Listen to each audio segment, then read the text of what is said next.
Way Up with Angela Yee. I'm here, and Jasmine from the Jasmine brand is here. Yes. And it's a Wealth Wednesday, so you know my Wealth Wednesday partner, Stacey Tisdale, is here. Happy Wealth Wednesday. We're going to go way up with Miss Jennifer today. Yes, Jennifer Streets is here, financial expert. Yes. Somebody who, by the way, I follow and read all the links to all of your articles and look at all your tips that you do on Twitter all the time. Thank you so much. She's awesome. So it's a pleasure to have you in studio now. People just did their taxes, and some people are getting returns. Some people did them earlier because they knew they were getting returns. And one question, and I want to ask you this, that people ask me a lot is, if I get a chunk of money, what should I do with it? The first thing you should do is get out of debt. I mean, that is the first thing. No vacation, no new hair, no new lashes. Get out of debt. Okay. So many of us are carrying just lingering credit card debt, and we think as long as we make the minimum or just a little bit over the minimum, it's fine, but it's not. You're going to stay in that debt. It's going to stay on your credit report, and it's going to hamper any of your future financial plans. So the best thing that you can do is really concentrate on getting out of debt. What about student loan debt? Should we just wait and see if they cancel it, or should we, be trying to pay that off? I think everybody is waiting to see if they cancel it. That would be great. But you should also work on getting out of student loan debt. It is the lowest interest rate you'll probably have in terms of debt, but that doesn't mean you just let it sit there forever. I know people who are in their 60s and 70s that are still paying student loan debt. It comes to bear when you want to buy a home, when you want to get a car. It's part of your financial profile, so you want to reduce that debt as well. Do you think that you should kind of chip away more at your mortgage if you have a mortgage? I would get out of credit card debt first because that is that's probably going to be the higher interest rate. Yeah. So always take care of your high interest rate debt first. Okay. And I hear mortgage is good debt. Mortgage is good debt. Now, if you can chunk away at it, if you can get it down, maybe reduce your payment, that's fine. But it's not an emergency to pay it off. What about in situations where credit card debt is crazy right now? I think sometimes up to 20%. Interest rates are high. Because interest rates are so high. Exactly. Someone asked me this the other day, if they should take a personal loan that they can get from their bank at around 8.5% to pay off credit card debt. It's a tricky. It's a tricky question. That's exactly what it's a tricky question, because you don't, taking out a loan is still taking out a loan and everything that comes with that. But a when lower you look interest. but it's the difference in interest rates is incredible. That's the thing. It's the difference in interest rates. I would almost try to do a balance transfer because they're still offering 0% interest. I've done that. So transfer to another card that has 0% interest for a period of time. For a period of time. That is the clincher, for a period of time. And really make sure you pay off all that debt before that intro period expires. Because if you don't, then the interest starts to accrue. And it will accrue on the first balance, not what you owe. So if you can get into a situation where there is 0 interest, then do that. The next thing, if you get a personal loan for like 8% and you have a credit card that's 19%, 21, 22%, then of course that might be the better option too. We jumped right in with debt here, and we always like to provide people with resources. And everybody knows Angela and I are part of a credit building initiative called Stellar Fi that helps you build credit. And I also wanted to say that when you sign up for Stellar Fi at stellarfi.com, very important to us, you get free one-on-one credit counseling, because that's, this is hard to do alone. But talk to us a little bit right now with this situation, the economy, tighter interest rates, what we saw with Silicon Valley Bank. Yes. People are going to have a much harder time getting loans and getting credit. Access to credit right now is tough.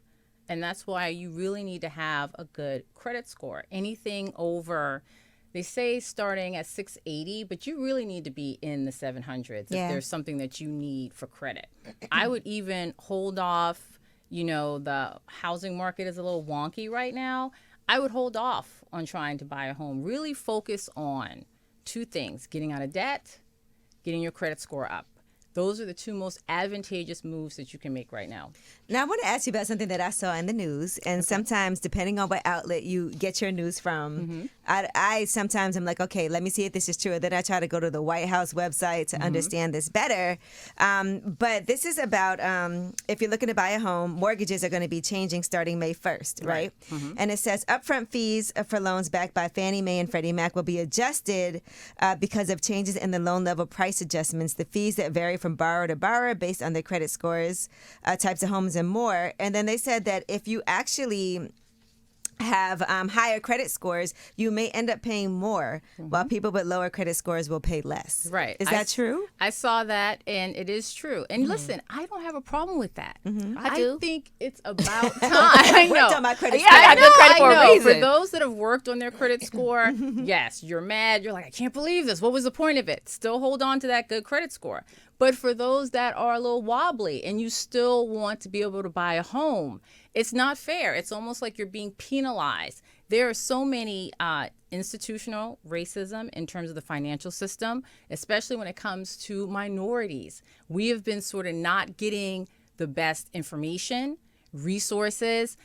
It's just starting now where you can get good credit for paying everyday bills like your cell phone, your cable, your internet. Exactly. So yes, if it's going to cost you a little bit less because your credit is not the best, I think that's fine, because you're also going to be in a better position to actually pay that bill, because your bill will be lower, and improve your credit at the same time. So I have no problem with And this. that credit score is going to help you in other things you want to do. Correct. So I have no problem with that. Right, because but what if you just work so hard to get your credit score up? I don't want to be penalized. Yeah. Like, Wonderful now for you you. have You're to not pay being more. You're penalized. not being penalized. well, I mean, it feels like it. I don't think you're being penalized. The way that because it's the way, that's why I'm asking you, because it's the way it's presented. Right. Yeah, The it way is. it's presented is like, I have better credit, now I have to pay more than someone who has worse credit.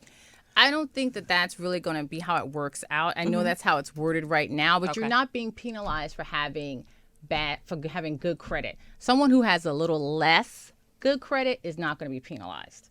Their interest rate is going to be lower, so it's going to I'm be cool better with that for part. them. I'm cool with that. Yeah. I just don't want to hear more. I just don't want to pay more. Yeah. I just like to clear those things up, because, like I said, I look at certain outlets and I know that people correct. read a headline and they don't understand it. And that's the Exactly. gotcha headline. But always wait until you are actually in front of the banker to really see what it's going to work out to be. But it's something that's going to help people who have that less good credit score. It's still not going to be that someone who has bad credit is going to be able to go in and get X, Y, and Z. It's not going to work like that. Right. But if you have maybe a 620, a 640, a 615, you may now be able to do something financial. And that's the design. That was the point of it, is to help people with lower credit. So it's not really meant to be like a diss to people on higher credit. Correct. It's not going to take any of that. No. So you're bringing up financial literacy. It's Financial Literacy Month, and you and I talk about this a lot in financial literacy in our community. Yes.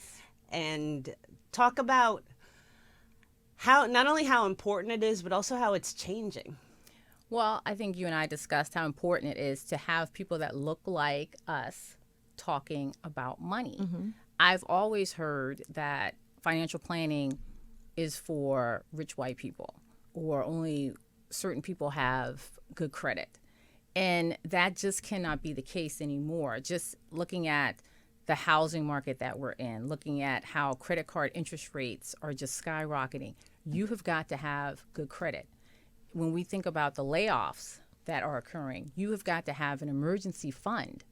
So I think in my work, and what really drew me to this, is knowing that my work matters. And when some people see someone who looks like me, and they're like, okay, she's talking about money, maybe I need to look at my IRA. Maybe I need to make sure my credit is okay. If it's important to her and she's Black, then it's important to the Black community. And that's really what keeps me going day to day. That's really where Wealth Wednesdays came from. Because Right. you and I both come from mainstream media. Correct. And I remember when I was a business reporter for CBS, there were some Southern affiliates that simply would not air my reports. And I still have, where I'm a contributor at some of the mainstream outlets, if I want to tell a story about all the exciting things going on in the Black economy and stuff, the mainstream media outlets still they're not interested in those stories. Correct. So it was like, okay, build it ourselves. But Yeah.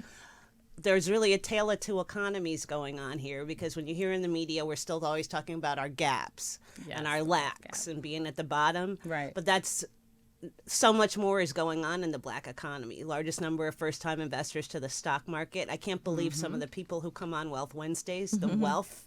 And so many that they're Black women creating. that are starting their own businesses. Yeah. Investment groups. Investment That's what I'm groups. trying to Yeah. do. And honestly, like, I'm doing this deal, and Stacey, you know about it, and Jasmine has invested in it also, to buy a property. But part of why I do certain things, even though it can be scary for me at times, is because I like to go through the process so I can explain it to other people and let people see that you can do it. So part of it is not just me wanting to do it like for myself, but also to encourage other people, like, okay, let's do this. Let's get our girls involved. Let's have these conversations. Correct. Let's document it. Let's show how it got done. Let's show all the mistakes that we made so that other people don't make them, and things that I learned along the way. And so I try to do that. And that's part of me doing this next investment, is for me to be able to be like, okay, I don't like to tell people to do things that I haven't done or that I don't know how to do. Good. Very good. People seeing you. I mean, you like embody everything that we're trying to teach people, and people just seeing, look at Angela Yee, she's a Black woman, seeing you do this. That total You built it. I mean, you're an inspiration to so many people just by doing the things that you do. Now, I have a question about this, all right, as we're talking about also, because I do want to discuss saving for retirement. Okay. Right? That's something that's really important. I think about that all the time. Now, I have a family member, I'm not going to say who it is, but she's just like, look, I'm going to just keep on spending this money because I can't even pay off these bills anyway, and so who cares, But then you also have to think about what happens when you're not with us anymore. Where does that debt go? Oh, the debt. Oh, it's still on your credit report. You still have a credit report. It's not active. No one's using it, but it's still there. And if they want to, they can come against your estate if they really want to do that. You're getting into estate planning. Yeah. Now. People don't have been They don't through realize that. They think, oh, well, I'm 70 years old, I'm 75, or this person's deceased. If it is in their interest, if it's a large enough debt, if they are annoyed enough with you, they can try to come against your estate. And that goes into when you see these GoFundMes for funerals and things like that. That can extend to, now we need money to clear up this debt, or this person died owing taxes. I mean, the debt doesn't necessarily go away just because you're no longer here. It now just becomes a burden for someone else. Well, let's talk about that for a minute, where we really want us to start doing some more on estate planning. Our community really has a disconnect here. Right. In terms of, it's not just you're leaving it for other people to have to clean up. And we don't talk about estate planning, and it really just turns into a nightmare. It can, because you should have your retirement set up. You should have, life insurance. You should have a will. And you should have life insurance. I don't care if it's $20,000. That is going to cover your funeral, more than likely. And it doesn't cost, you can get it for like nothing. For nothing. And also, if you have any bills, and just think about that. What bills do I have? Do I still have a mortgage? Do I still have some credit cards? Do I still have a car note? And all that should be part of your estate planning. You should have a list. This is what's owed. This is what's left. This is what's going to cover it. If I don't even want to say that, but if I leave this earth or whatever, and I know I have $15,000 in bills left, I should have an insurance policy that can cover that. And you hear people who've worked so hard to do the right thing by their families, give their kids the best opportunity, and then something happens to them, and all of a sudden, you're becoming a huge financial burden. Right. Correct. To That's your the last thing children. you want to leave Life behind. insurance. Last thing, yeah. And disability. Jasmine, you have life insurance? I do not have life insurance. You're gonna Let's get her set up. Yeah, I'll do it this week. She really will too, by Yeah. the way. Everything we say, she's like, all right, I have to take care of that. I'll do this it. week. Yeah, I'll put it on my to-do list. Yeah. And And I have a disability child, so I insurance. definitely need life insurance. And Yes, disability insurance, you have disability a insurance. 7 times greader chance of becoming disabled than you do a premature Long-term death. care. Yeah, long-term care was. insurance.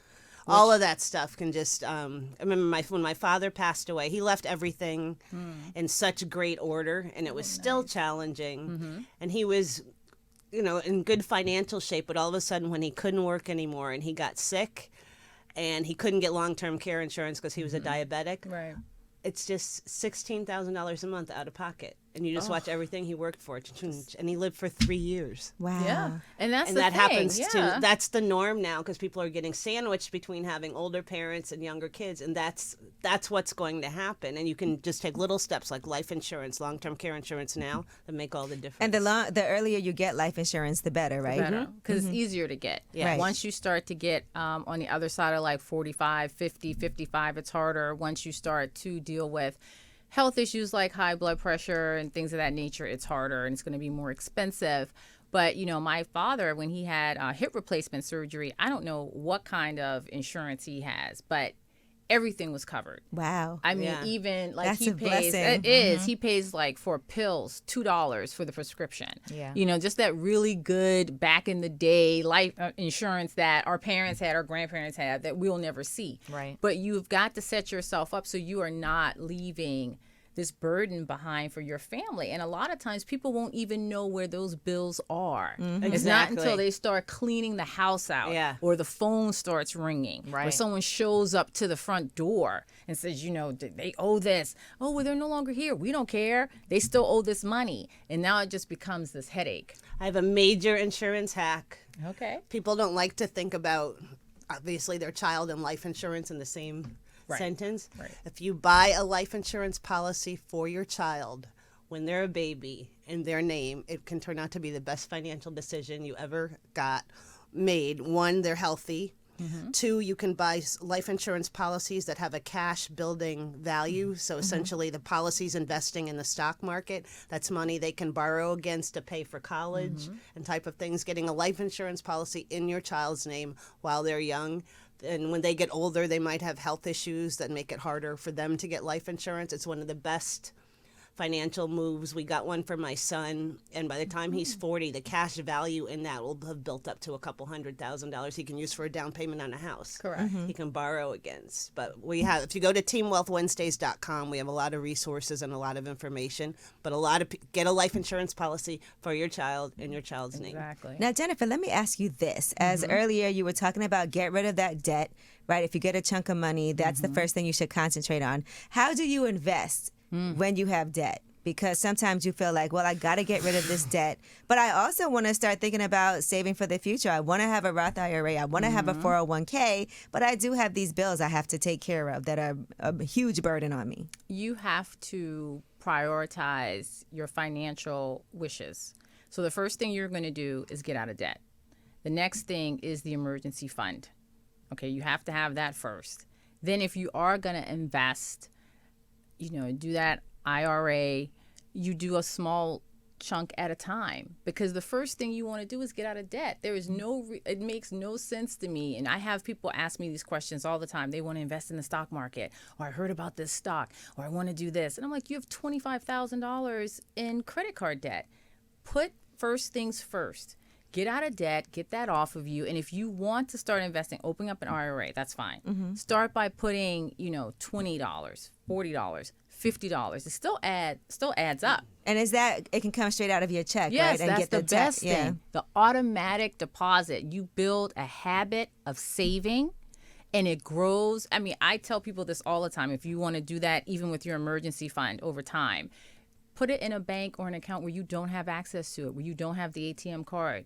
Once it's coming out of your check, you can't miss what you never had. It's like it was never there. Right. Okay. That's what I did when I started my Roth IRA. Exactly. And it Yeah. builds $50 over time. Exactly. Yeah. That's exactly Yeah. right. $50. And then everything else goes into debt elimination.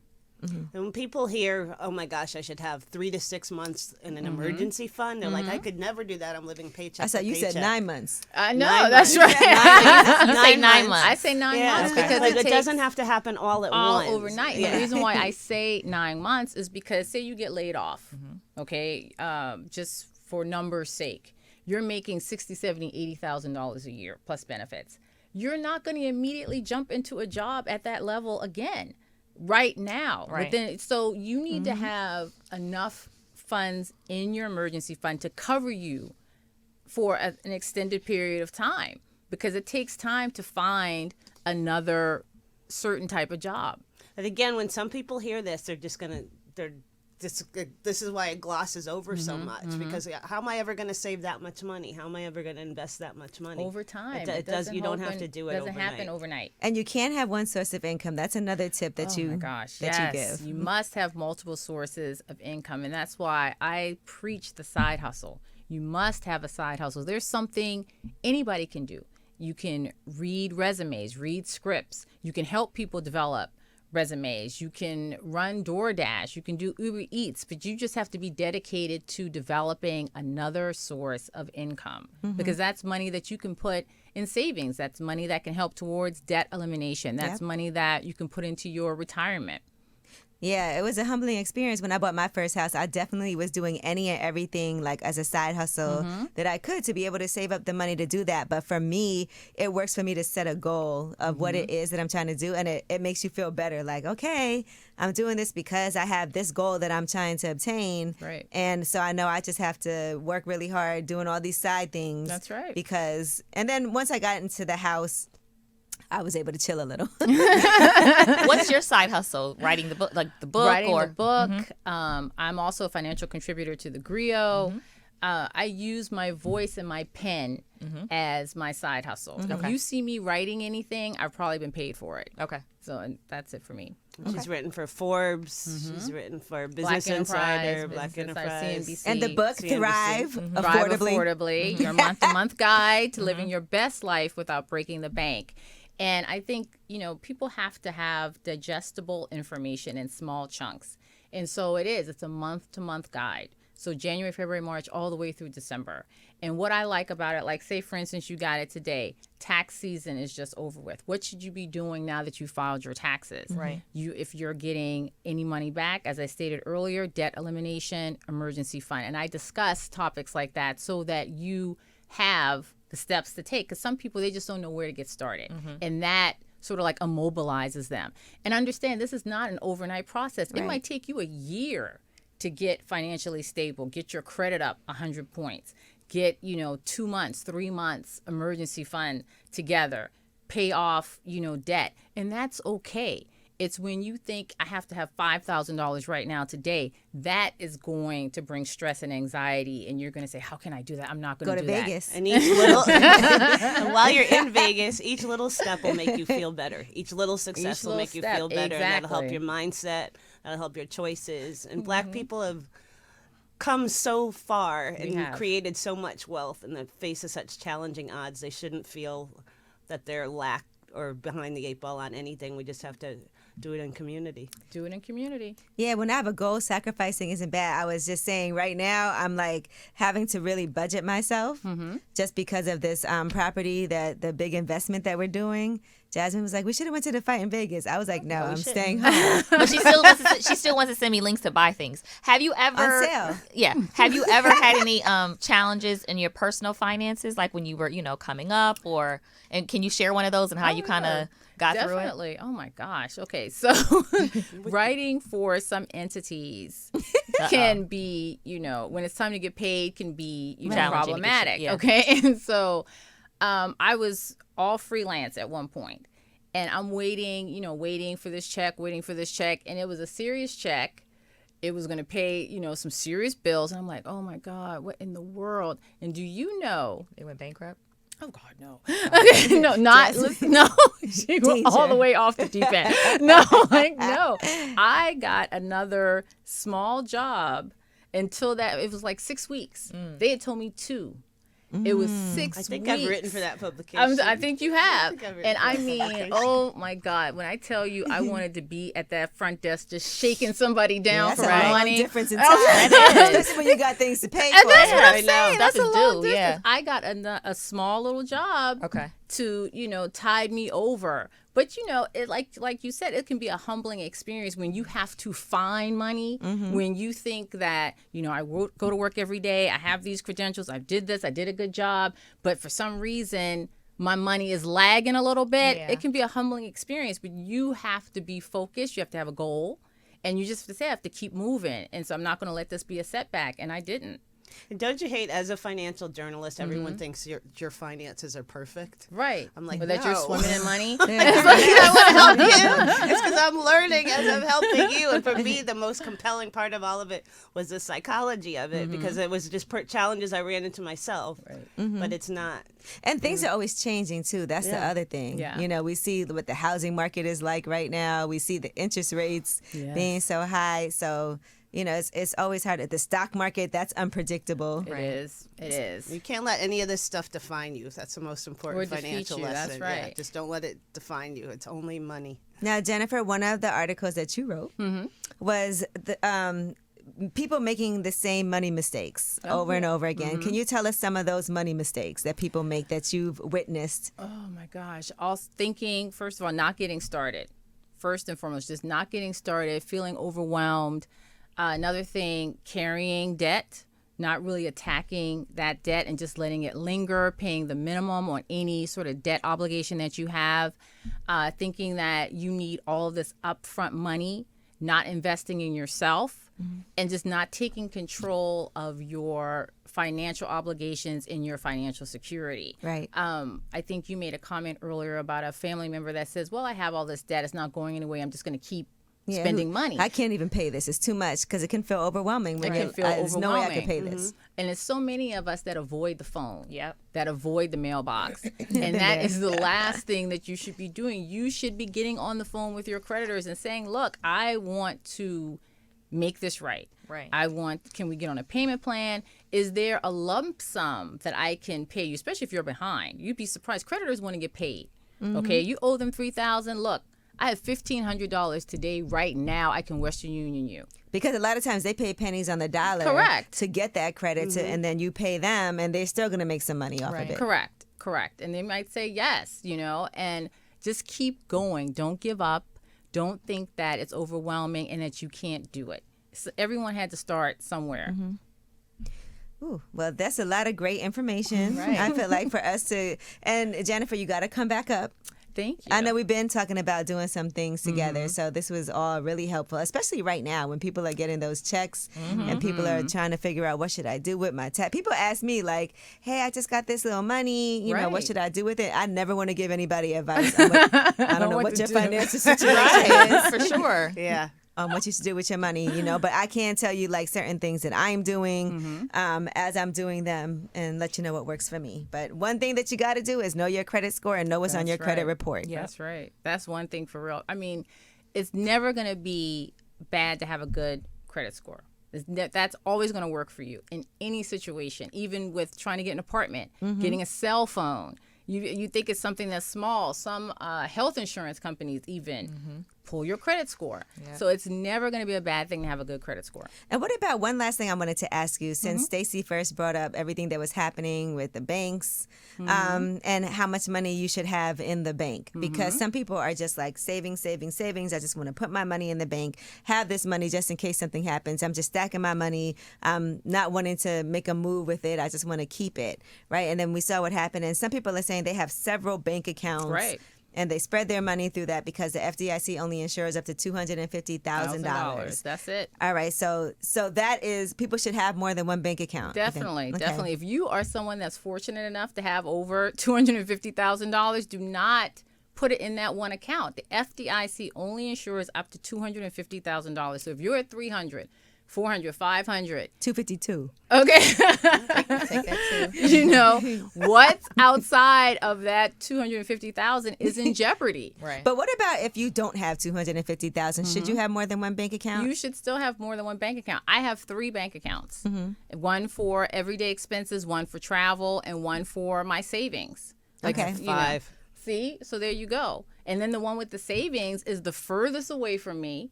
I don't have an ATM bank card to it at all. I have to ding link that. Yeah, I have nothing at all. And money that goes into that account is automatically taken out of my check. Okay. So I don't even see it. Yep. That's what I'm talking about. All right. Well, this is great, informative. I'm always learning.